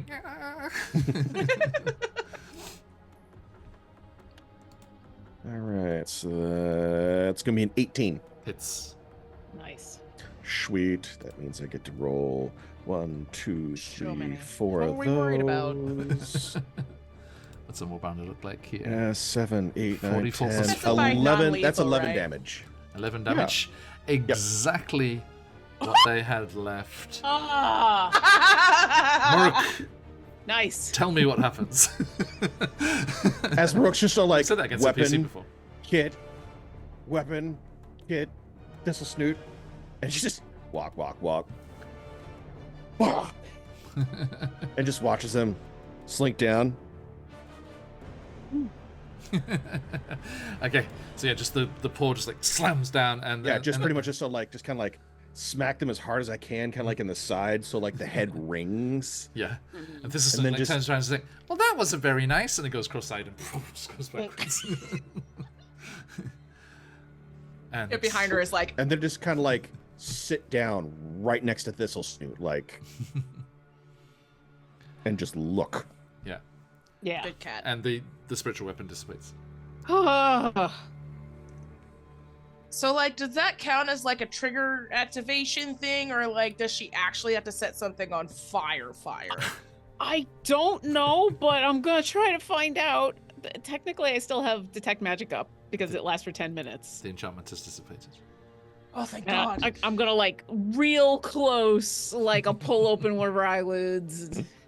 Okay, I think it's gone. I think because we discovered it and it activated, even if it didn't manage to burn everything down. They're kind of, One of the delirious simple ones. kind of delirious and whispering to themselves, and they seem to have gone back to that dream that you've heard them talk about before, and they're just like, Thistle Snoot Whisker Paws, the greatest inventor in all of Old Heart. Yeah. Yes, Yeah, you yeah. are. I'll just pat on the cheek. Yeah. Sure. Kinda Fine. Hoist her up over the Moorbounder's back. So that's interesting. So the discovery part of it will activate it. It's like a defense mechanism almost. Wow, that was really nerdy of me. Whoa. But 100% true. I think if I had been thinking at the moment, I was just so worried that she was just gonna attack us without any warning, which is why I told everybody. I think if I had played it cool and the Spock didn't know that it was found out, maybe it wouldn't have activated, but then she could have just run off somewhere. So I didn't want to I take think that chance. it's better to activate it. At least now we know. Now we know that it'll activate if it's discovered. That detect magic thing that you do that detects the magic that's in it. That's very convenient. Yeah, we've had this discussion. I got to teach someone else how to do that so that if I'm not there, that's what I'm going to say. So if I get pulled away by, my teacher again, I happen to not be there, one of you can do it. We're not going to think about me actually getting infected. That's a bad thought. Oh, But gosh. we got to figure out one of you being able to detect it in some way. Why But don't we yeah, just all start wearing face masks. Muruk, inside your Moorbounder, right, absolutely. inside your Moorbounder mind here, you're kind of pondering over some things. And you think about how tenders have come and gone from the Scorched Grove for, as long as it's been around. And this wasn't a problem before. But then you think about the various sparks that you've come across and you've experienced, and all of them were in combat in the Scorched Grove before becoming sparks. Like Clifford and Professor Grayska were attacked, and now this is Snoot here. And you think back and you remember your parents talking amongst themselves how they'd had a lucky escape that day they came back from the Scorched Grove. And then the rest of Glimholm's history is history.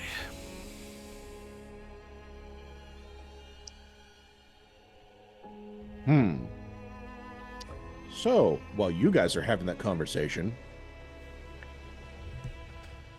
you kind of hear me as still the Moorbounder. The best way to put it is you hear a lot of, like very deep cat sounds, and until it finally gets to the end, it's just a. I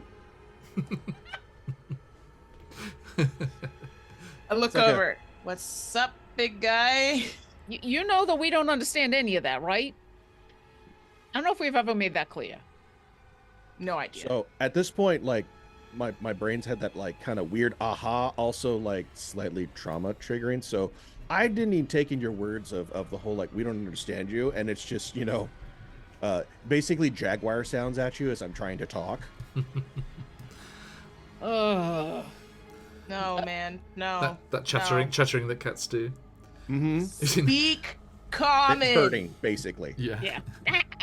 The dolphin noises. I love those shots that people make. It's like, I'm trying to share my cat's hobbies, and they're like enjoying like chattering. Yep. Yeah, Maruk, we don't. No, we don't get any of that. I don't speak large cat. And that's just like looks down at the pot, stops for a second. Slowly turns back into himself, as like it just goes. Yeah, well, no. Actually, like carefully, so Snoot doesn't just flop. Aww. I think Moorbounder cat, feline face into raptor beak is going to be quite terrifying transformation. Oh yeah, or vice versa. Either way, just Mum and Sean's come to life. right.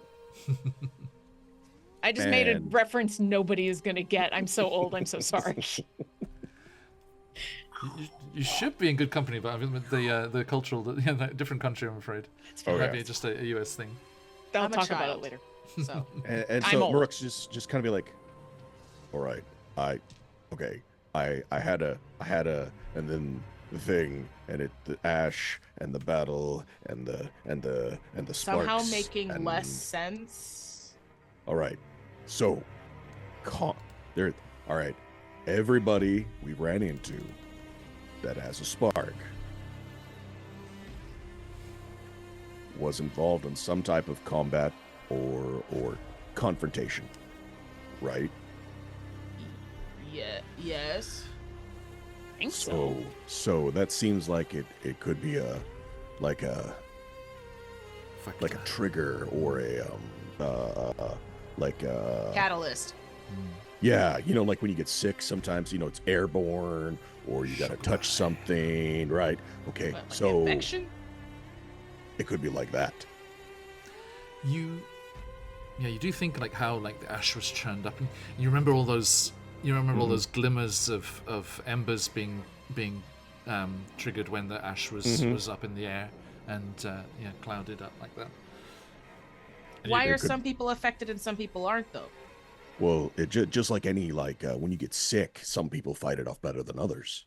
So if they're inhaling something like it could be the ash or something in the air or the sparks that are in the air, just it could infect you. Does it, after you have it, does that inoculate you? I don't know. Yeah, no clue. This is new. Astuto, you're more of the you tell me. I mean, you were doing just fine with the I don't know, because I don't know. No, I don't know. Well, like, my teacher didn't even know, like, they have no idea how to get rid of it in someone once they know it's there. They just know it goes away once they're discovered. But no, they have no idea. They had no clue how people get infected with this thing. And yeah, I don't know of anybody who's been affected twice, but so no. They have to have contact with the grove. And it could probably be something in the grove. It's probably the ash or something in the ash, maybe. Yeah. Okay. And then when it infects them, you said it's either like 1 or 2 layer infection. Yeah. So you know how Thistle Snoot was just like, I'm gonna set things on fire. Yeah. And there was no Direction. Exactly. And that's not a something I'm saying about Thistle Snoot. She was only infected like with the first level of infection, but like with Clifford, he was smart enough to go collect stuff and like plan out how he was going to try to destroy the whole town. That's apparently like a secondary enchantment that is more than just convincing a creature, hey, setting things on fire is good. It's now like direct controlling or like really, really strongly influencing. So there's 2 possibilities. Oh, sorry, go ahead. Please, after you. Oh, okay. I was just gonna say, so there's 2 possibilities. One is that it's preying on, folks who might have a certain higher level of intelligence, and the other is that they're oh no, what was the other? Shoot. The other is that, what did you just say? Maybe opportunistic or no, like the other... talking about the 2 levels of infection. The other is that wasn't in terms of your friend, in terms of your friend's plan, that wasn't his plan. It was the whatever was controlling it. Yeah. Do you know what I'm saying? So like either Clifford came up with a plan himself because he's that clever, or it was somebody else's plan. So both of these have different they're different possibilities. And Astuto, one thing that actually links into that nicely, one thing that you were consider and aware of, the secondary enchantment could have been just to target the town, and to be it could be something as be as effective as possible, because Clifford would have had knowledge of the slimes and the Muckden caverns, so it might not have been so specific as to say, go to the Muckden caverns, get this, come back to Winnowing Reach and attack it. It might have been attack Winnowing Reach as effectively as possible, and then the proximity to the caverns and his previous knowledge led to him doing that. Yeah. So that would make. Sorry, no, go ahead. No, you're the one with the knowledge. You haven't shared that yet. Ideas. I was gonna say, so I'll pass that along, and then I'll say, so the first level might be, just set things on fire as soon as possible. Go. And the second level is being crafty about it. Yes. They're definitely 2 separate enchantments. Yeah, but they like layer on top of each other, so I think layer on top of each other. That's so interesting. I guess I'm just wondering like how the second enchantment is activated, I guess. Like is it something that triggers if somebody has, like, this is my thought, is that maybe somebody has like sorry, Thistle Snoot, but like might be a little more intelligent than others, or just like, or maybe not intelligence necessarily, but in terms of the purpose is to set something on fire, right? Yeah. Does it, if the second enchantment is something that targets, like is a specific target, and the first enchantment is just indiscriminate fire, then I'm wondering like which one how is which one ever activated in whoever is in infected. I guess that's just the question. We need more information. Wait. So they're evolving, right? It used to Supposedly. be like There Maruk's was now none of going this. to sit on the ground. there was none of this. I'm gonna And join then him. I think a student starts to pace. So there was none of this, and then there was the initial thing, and now it's changing.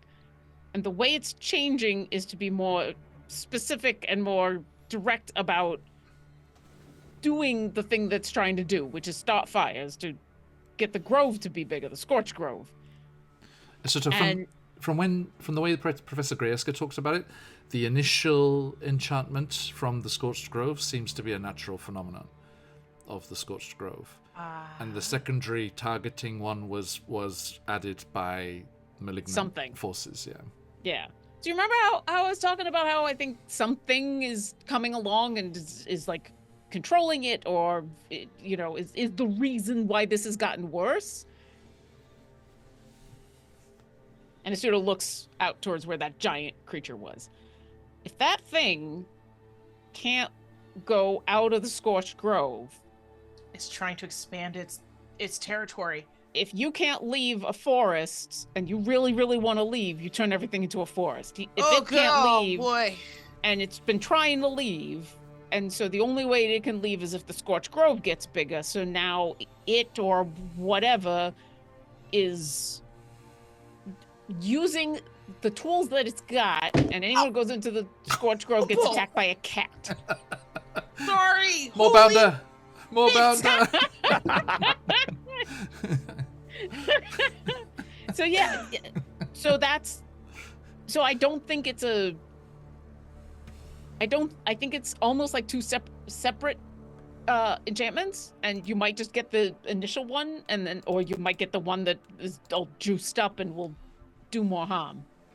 So maybe that's maybe it's just random then. It could be possible that it's just random. Yeah. Because in the way that infections spread, so do that virus is spread, so do this sort of spell that is based off or whatever enchantment spell, whatever that is based off of whatever infection it might be.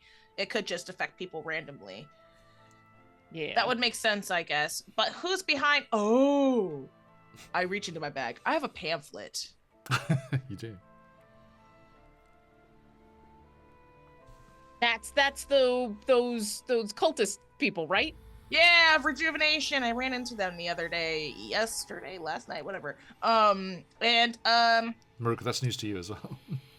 Oh yeah, no, that's Maruk currently at the moment has his hood over his head and he's just kind of like sitting on the ground, just And this is head a little forward. you were trying to Uh-oh. get to Alderheart as quickly as possible, so Right, yeah. right. Yeah, But well, during we this took we conversation, took a he little had to take sit a down seat. break. Yeah, Yeah, I sat this- next to him. We're just it's like 5 minutes. It's fine. Mhm. We need long enough for Thistlesnoot to get 1 health point, and then we're gonna put Thistlesnoot back on someone's back and go. Yep. Basically Yeah. a short rest, right? Short rest. Short rest in an hour. Yeah, that's true. Yeah, I would think 5-10 minutes to have this talk Yeah. and to Yeah, yeah. Yeah. give We're Thistlesnoot a moment. we're coming to epiphanies here. Yeah. Yeah. I just I ran into them. They didn't seem too harmless, just kind of like gazing out into the grove and being like, wow, it's majesty. Everything's gonna burn. But the thing is, Kids, when you look at that pamphlet in a bit more detail here, having as it comes up, you see it does talk about pilgrimages to the Scorched Grove and undergoing the trials of the dangers of the Scorched Grove and boy. bathing in the ashes thereof. I should have read this last night. It looks like it's trying to encourage cultists of rejuvenation to Go infect expose themselves? themselves to becoming sparks. Yeah. Okay. Ugh. So we should figure out who wrote this, right? Yeah, Right? I turn to Muruk. I'm like, are you good? Can I insight check? Do I need to? He's got his hood No, up. Yeah. Nope, you don't need to insight check this. Essentially, now that you're actually looking at me, Maruk is kind of silently hoods up and whatnot, but occasionally there's drops of water coming. Oh no! I go hug him. I like scooch. Oh, What's wait, wrong? what? What do we do? I'm sorry. Are you okay? What's wrong? Not okay. What's wrong? Do I have to hurt somebody? I'll do it.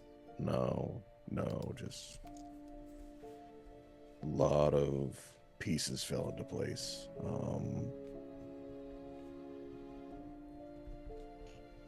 I have dreams when I was a kid of our town burning, and I always thought it was symbolic, things I saw. But my one thing that shows up is my parents being calm and having sparks in their eyes. And it was a nightmare. I thought that's just a nightmare from a kid's memory, and it makes more sense now.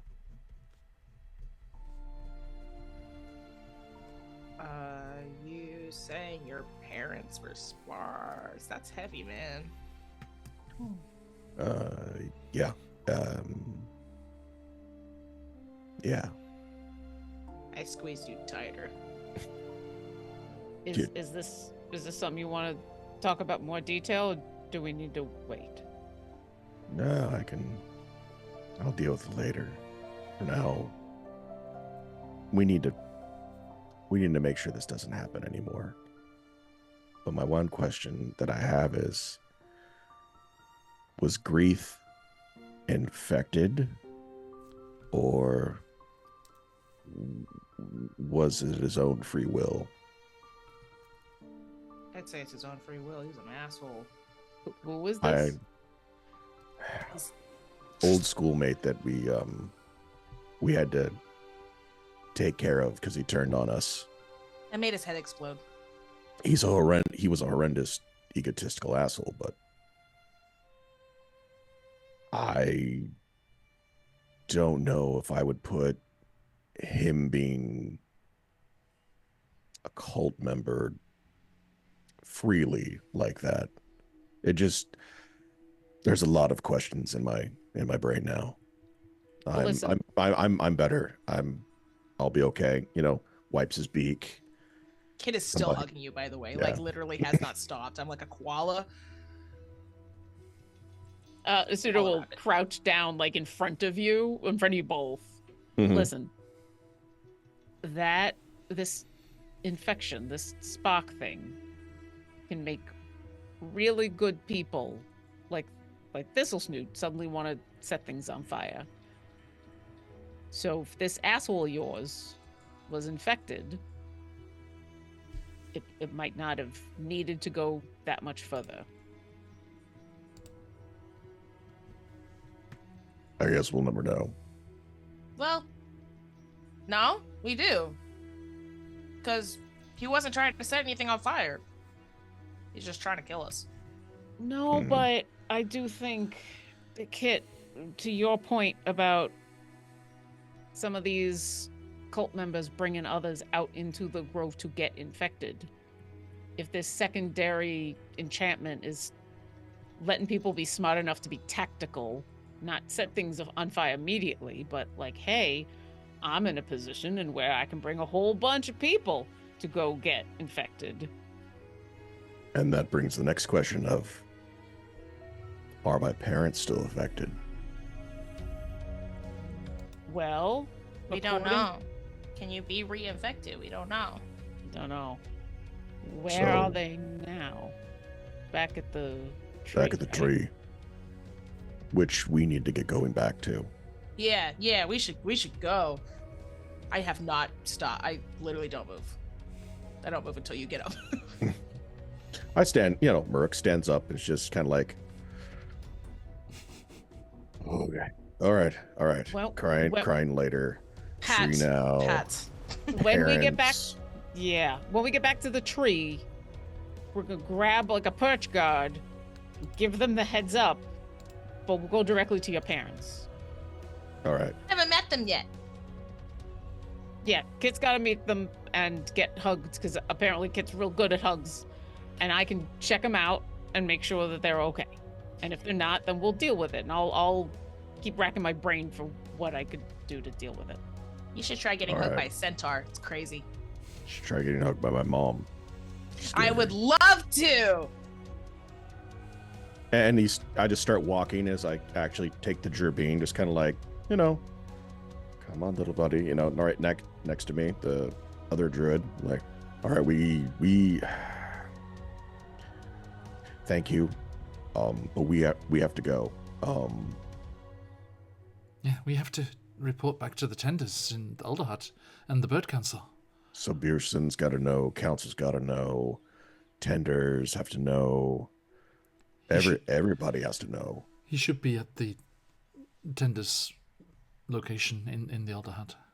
Good, then let's continue. And basically just kind of walking forward, and like as Merc's wiping his eyes off, he's like, oh, just got ash in my eyes. There's stupid ash. There's a swing as everyone draws their blades. Ash! I was literally gonna say Ash. Do we shake? Oh, go ahead. Yeah, you're going to. Go ahead. Oh, well, yeah, I mean, I think it sounds like Kit and Asuda both go over to Thistle Snoot and like Shake her wig. patch her up and give her a shoulder and be, and then Astudo is going to attempt to restrain himself from asking 3 billion questions about how Thistle Snoot has been feeling the last couple hours, and because he really wants to know like what she remembers, how they were feeling and all that, but like also recognizes this is not the time, so we're just gonna Kit go. does it. Kit asks. If you start to ask, then Astudo's like right I there. will He's absolutely. I will ask. Yes. I Okay. will blow a 2nd level cure wounds as they're trying to get Thistle Snoot up and running. Okay. So this is I'll slowly... also I'll let you all know that I got this 16 potion. hit points. Nice. I'll let you all know that I've got this potion. In case we need it. It's emergency potion. It's right here in this pocket right here. Yep. And the Snoot comes back to consciousness saying, I had the funniest dream. Were you the Well, I got- greatest inventor in all of the? Did it involve world? bells? I have to go. Yeah, I gotta visit the Illustrious Guild of Imaginative Fabricators. They have grants. They have That's so many cool. ideas. What's a grant? It's the kind maybe of it's their thing. leader. I don't know. Let's go. All right. Yeah. Yeah. Thistle Snoot, tell me all. Just trying to like get her to move. Yeah. Tell me all about it as we're going to the tree. Yeah, tell us about your dream in really extensive detail. We've got a long Mhm. way to go, so you've plenty of Leave time. nothing out. Just. And I provide Pushing. the travel music. pushing through the nights under the moonlit glow of Hath's glory, the small party returns towards the Elder Heart, and we shall meet them there next time as they meet with the tenders and the Bird Council reap their rewards. The first of which I'll do right now. For surviving your first trip to the Scorched Grove, welcome to level 4. Yeah! Yes. Time, feet time, feet time, feet I time, mean- feet time. Let's go. That's Please. cool. It's cool. It's cool. How Yeah, ironic will it be if that's what gets me to spell magic?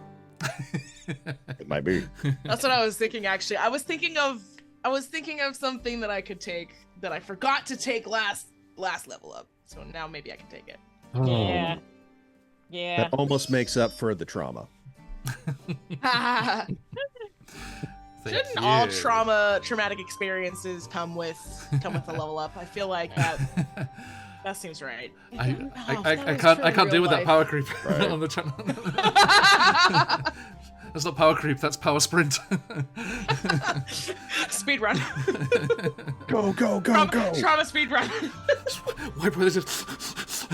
Why am I being called out? No, I don't want a trauma speed run. No. Murk, thank you. I haven't had the chance to use that Siren Escape sound set for a while. You're welcome. I like it. We got to. And nope, I do not get my 3rd level spells yet. So I rip. will just continue to hang on to protection from evil and good in Indeed, case indeed. that might work.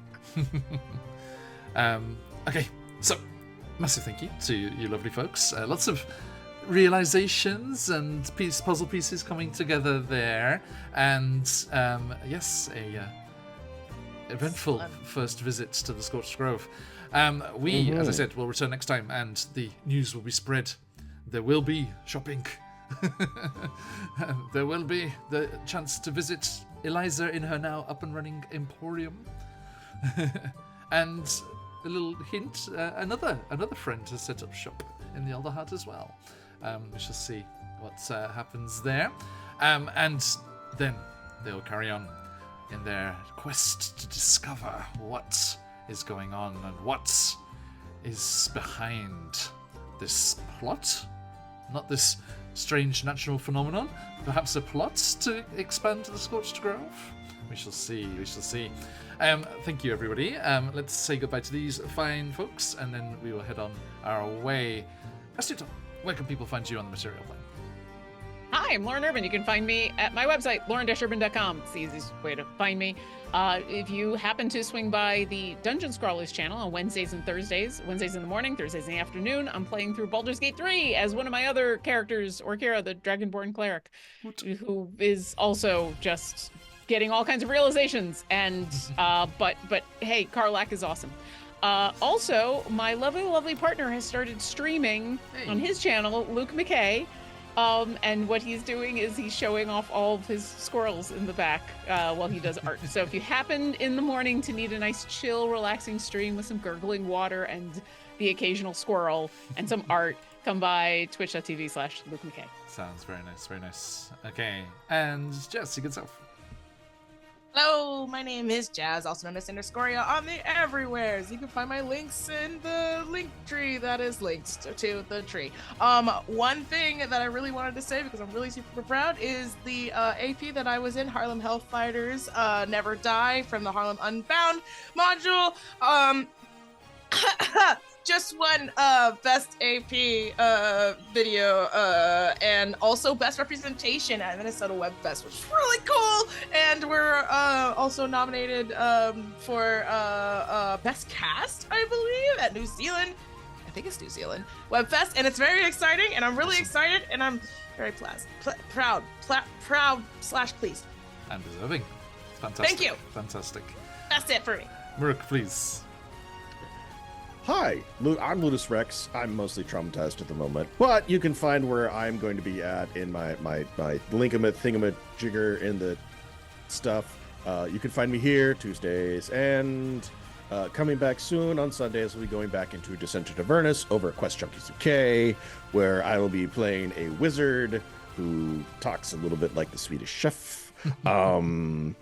So you know, you can come see that hilarity and non-murder hoboness of him, because he's the almost exact opposite of Muruk. So Thank you. and with that, we are Phoenix UK. We play lots of D&D and other TTRPGs. We will be back this weekend with Candlekeep Mysteries and Phandelver and Below, and then into next week with the Tomb of Annihilation and back here into the Humblewood. I'm very excited.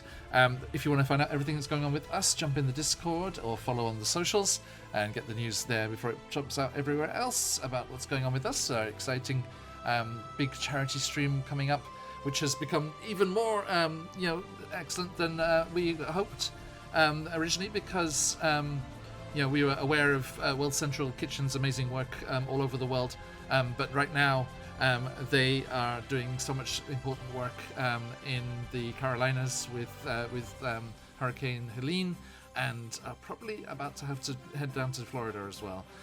If you're in that part, please be safe. If you can get out, please get away from the evacuation zones. And everyone, just stay safe in these dangerous times. And I hope that everyone is okay. And we will be raising money to help out World Central Kitchen and all the great work they do in those affected areas at the start of November. So stick around for more news and exciting things coming up about that. Right, thank you so much, everyone. Yes, we are going to go on to our friends and fellow charity organisers, Guild Superior, for that, and we shall see what they're doing over there and go and join their adventures. So please stick around for the raid if you've got them. Let those phoenixes fly. And until next time, as we say around these parts, I assume next time. Thank you, everyone. Bye.